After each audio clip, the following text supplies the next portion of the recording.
Hey, you digital world, how you going?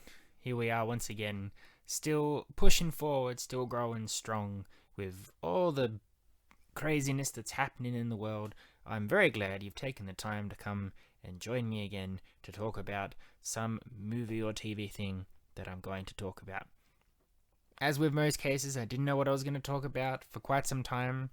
You know, it rolls around in your head exactly what you're going to talk about. You want to appeal to the masses, especially in this climate that we're in. People are looking for an escape. They're looking for something to cheer them up, to make them feel a bit better. And I think I've found something good to talk about which hopefully should appeal to that. Namely, we all want to laugh at the moment. There's no shame in that. There's so much bad news in the news at the moment. There's so much foreboding, grimness, both outside and in, mainly in, because we can't go outside. So while we're in, we need to look to the television, to movies and TV shows to make us laugh. And we can laugh about anything, whether it's slapstick, witty observations, kooky stupidness, the whole thing.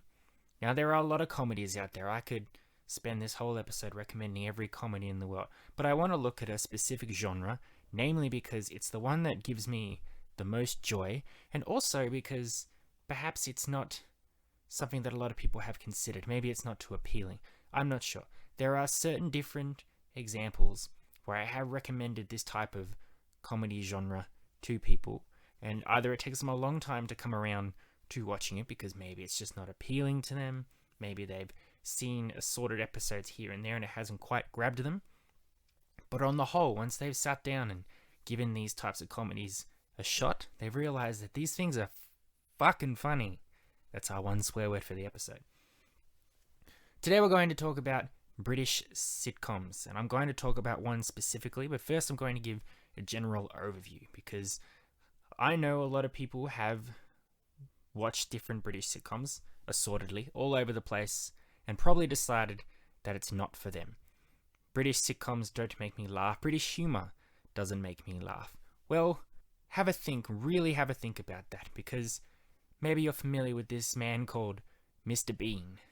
Now, I don't care who you are, Mr. Bean makes you laugh. Whether it's him talking to his teddy bear, whether it's him falling down a cliff in his car, while somehow also making another blue car fall off a cliff somewhere else, whether it's him somehow single-handedly avoiding disaster, but also being absolutely unfortunate in everything he does. Mr. Bean is that sort of kooky guy that we all love to watch, and he will make us laugh regardless what he's doing. No one out there, I would gather, is not familiar with Mr. Bean. He's a concept, he's an icon. He's been in every Olympics ad, he's been in a lot of ads for Snickers, Mars bars, all that stuff. Mr. Bean is the guy. And lo and behold, Mr. Bean is what British sitcom humour is. Slapstick humour, silly humour, outlandish situations coming to ordinary people. And it's not just Mr. Bean as well.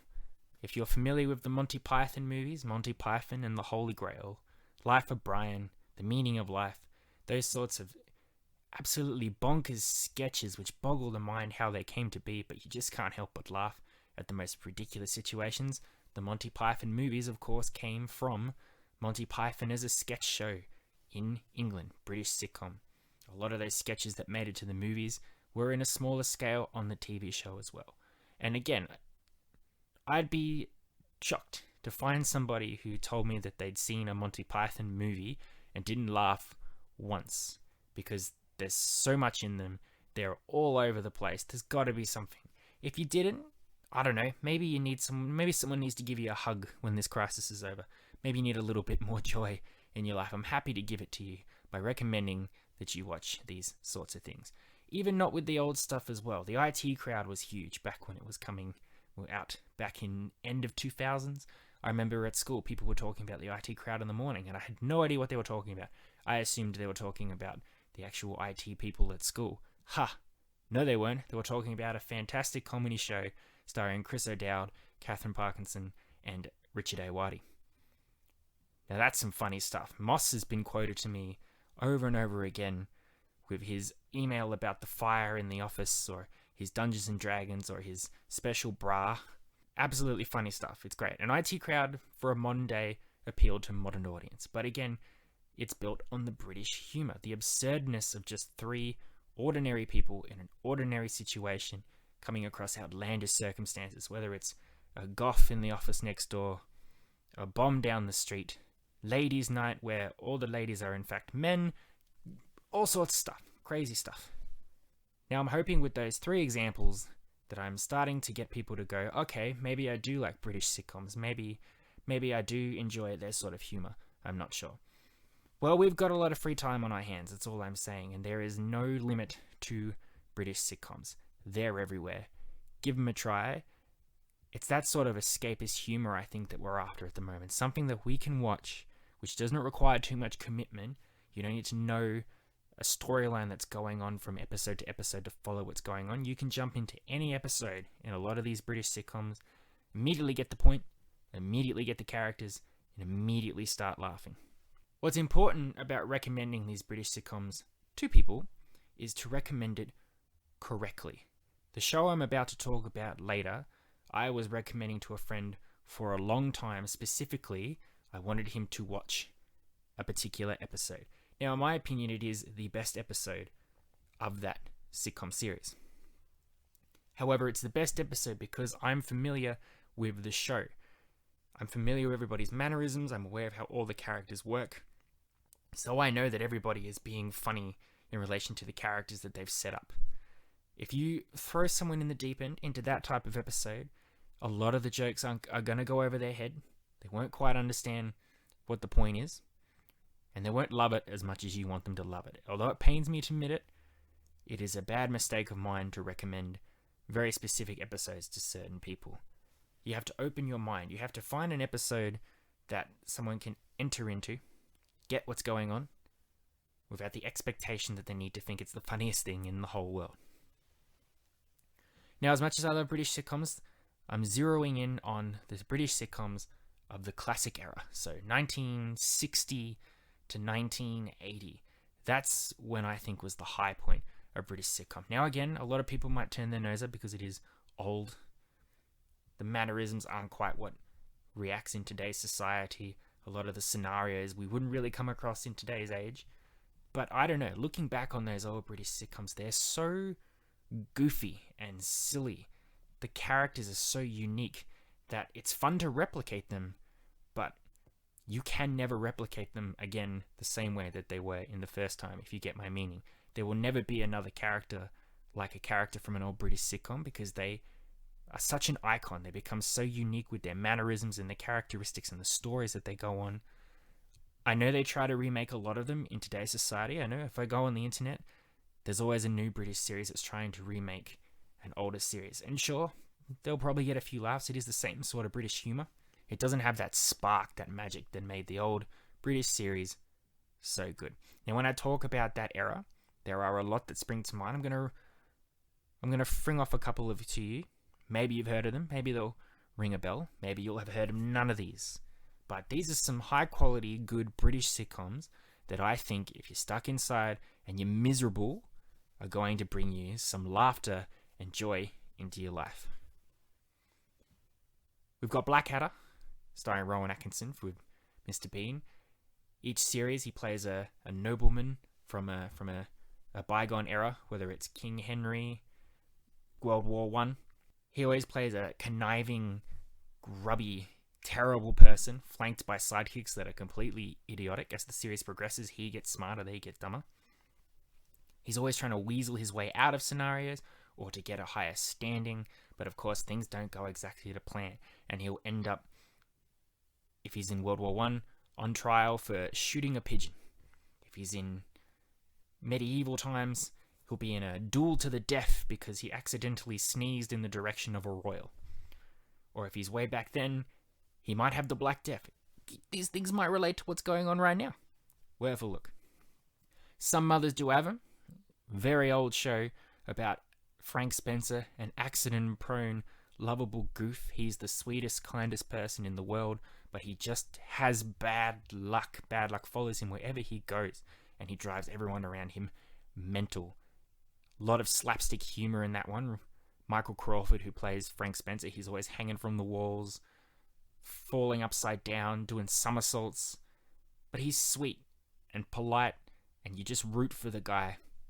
Absolutely delightful. You've got One Foot in the Grave, starring Richard Wilson as Victor Meldrew, a not too elderly man forced into early retirement who just has too much time on his hands. He is a grumpy soul. He doesn't have a lot of joy in his life. Everywhere he goes, the most absurd things happen to him. He thinks he's sane and the rest of the world around him is bananas. He's probably correct, but he's the one who ends up buried in dirt up to his neck because he pissed off a gnome salesman. He'll accidentally bring a snake onto a flight with him because the snake just found its way into his home through a series of events. He'll accidentally send his shoes to be dropped in the needy of Africa, and then he'll get punched in the face by an escaped convict because he accidentally winked at him. Very strange stuff. Good stuff. A lot of him just losing the plot and yelling and screaming, which is infectious because you just can't believe what's happening to him. He can't believe what's happening to him. Great fun stuff. Plenty of other sitcoms out there. You got Faulty Towers, John Cleese from Monty Python, trying to run a hotel. Everybody's nuts. He just screams and yells. Father Ted, bunch of Irish priests on an island. Absolutely bonkers show with goofy, lovable priests. Red Dwarf, sci-fi show. The last human being in space, 303 million years from Earth, with a robot, a cat creature, and a hologram. Lots of good science fiction stories amongst the traditional British sitcom humour. And of course there's Porridge, which is just Ronnie Barker as Fletch, who's been sent to prison. It's not your usual prison. It's a very British situation comedy sitcom. Everybody in jail is obviously the nicest, sweetest people in the world. Porridge is the term which he uses to serve porridge, to serve time in prison. He quite enjoys being in prison, and when everyone else is trying to break out, he's trying to stay in. Whole bunch of stuff there, worth looking in for a variety of different genres. I promise each single one of these shows is funny once you find that episode that's just going to tickle your ribcage to a point. But what's the best of the best? What's the pinnacle of these shows? No doubt, no question, it is Dad's Army. I'm pretty sure most people have heard of Dad's Army simply because a movie did come out in 2016. It wasn't a worldwide release, but Dad's Army would have been in the media outlet. You would have seen advertisements for it, perhaps. Dad's Army is the perfect British sitcom and the perfect comedy. I think it is so easy to watch. It is so infectiously hilarious. It's got great characters, great situations, cool concepts and ideas that they were tackling at the late 60s, early 70s.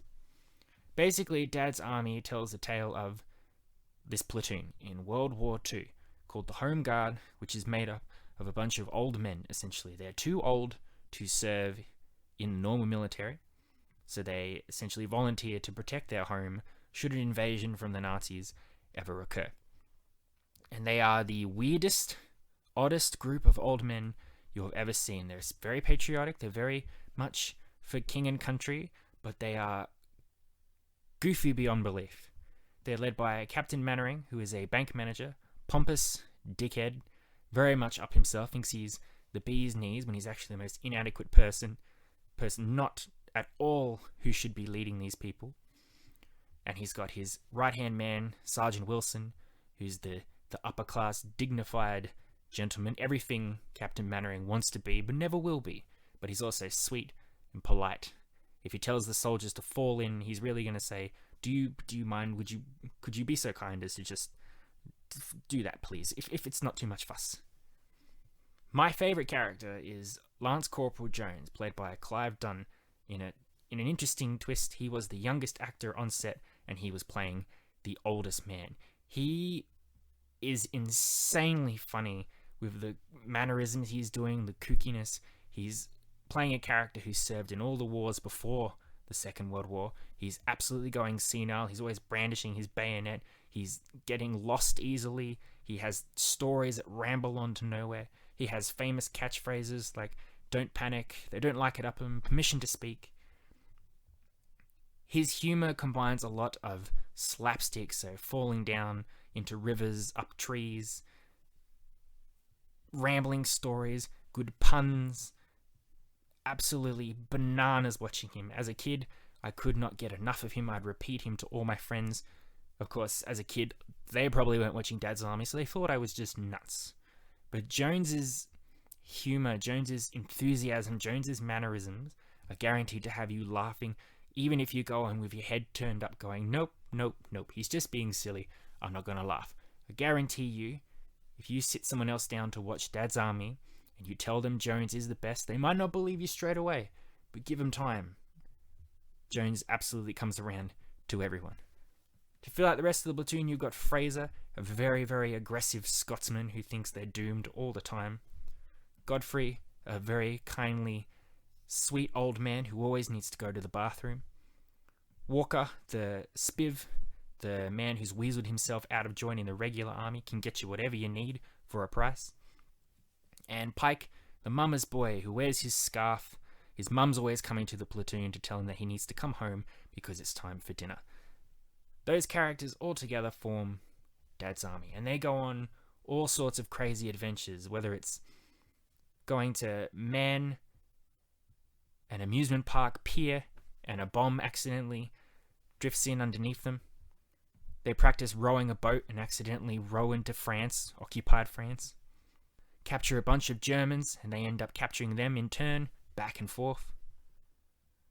Riding horses, driving cars, participating in war games, losing money in sausages. There's so many ridiculous situations that have occurred. The show ran for 9 series, quite a few episodes in each series. Each episode is funny. I have not seen an episode of Dad's Army where I thought that wasn't good. The quality obviously differs depending on where you're watching because, you know, after a time, if a show runs for a long period of time, it is going to lose a little bit of steam, but these characters never change. Their mannerisms, their comedic timing, the way they played off each other was just absolutely incredible. I don't want to oversell it, but I want more people to watch British sitcoms, and I especially want people to watch Dad's Army. In this climate, in this age, there's a lot of bad news out there, obviously. You turn on the news, you turn on your internet, and it's just misfortune, paranoia, stress, lies, truths, more restrictions, more doomsday stuff. Not signs of it getting better in certain situations, but not in others. And that's no way to live. It's not good for your mental health. We need comedy. We need laughter. We need enjoyment. I think British sitcoms can do that in spades if people take the time to give it a chance. Well, guess what? You do have the time to give it a chance. Unfortunately, you're going to have a lot of time on your hands. Now, I know I don't have too many listeners. I have a few specific listeners. And at the very least, I hope you guys out there are going to take the time to give these shows a go. You will appreciate it. You will thank me for it, I think. If you have watched a lot of these shows, maybe I've got you excited to go in and give them another go. Perhaps you want to let me know what your favorite British sitcom is. Absolutely, fire away. I'd love to hear it. Maybe if there's one I haven't mentioned, if you point it out to me, I'd love to see some new stuff. I'm always excited to see new British sitcoms. In the long run, we just need some humor, and I hope if you give some of this a chance, you'll be laughing. I know I will. I've been watching a lot of Dad's Army during my lunches at home, and they've really brightened up each day with every antic from Jones & Co. Great stuff. We'll wrap up our British sitcom episode by saying, hope everything is well with you all. I hope there is some joy. I hope there is some positivity going on out there. Next week's episode, I hope, will be good.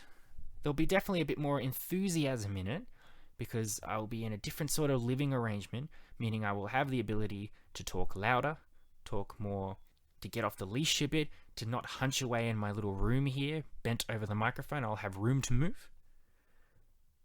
It's very exciting stuff. I'll fill you all in next week when I've got the ability to do so, but I'll come in guns blazing for that episode. I'll get you some new content. Maybe it'll be a list, or maybe it'll be James Bond, or maybe it'll be something else. Who can say? I sure don't know. You'll just have to check in with me next week to find out. But until then, I love and appreciate you. As always, you've been spliced in later. Adios, muchachos. I'll catch you next time.